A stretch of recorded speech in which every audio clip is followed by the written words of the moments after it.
আজারবাইজানে জাতিসংঘ আয়োজিত ২৯তম বিশ্ব জলবায়ু সম্মেলনে যোগ দিচ্ছেন রাজ্যের কৃতি সাংবাদিক ডক্টর বিশ্বেন্দু ভট্টাচার্য।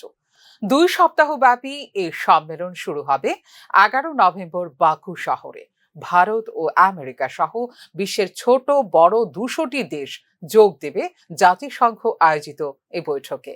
জলবায়ু পরিবর্তন মোকাবেলায় গৃহীত কর্মসূচি বাস্তবায়নে আর্থিক সংস্থান ও প্রকল্প রূপায়ণেই হলো এই বছরের আলোচনার মূল প্রতিপাদ্য বিষয়।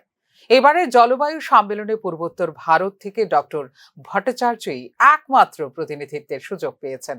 সম্মেলনের সংবাদ পরিবেশনের পাশাপাশি জলবায়ু পরিবর্তনের প্রভাব মোকাবেলায় সংবাদ মাধ্যমের অংশীদারত্ব নিয়ে আলোচনায় অংশ নেবেন ডক্টর বিশ্বেন্দু ভট্টাচার্য। ত্রিপুরা থেকে এই প্রথম কোনো সাংবাদিক বিদেশে সংবাদ সংগ্রহ ও পরিবেশনার সুযোগ পেয়েছেন। ২২ নভেম্বর পর্যন্ত চলা জলবায়ু সম্মেলনের পর মধ্য এশিয়ার বিভিন্ন দেশে পরিবেশ সুরক্ষায় গৃহীত প্রকল্প ও উদ্যোগ পর্যবেক্ষণ করবেন ডক্টর বিশ্বেন্দু ভট্টাচার্য।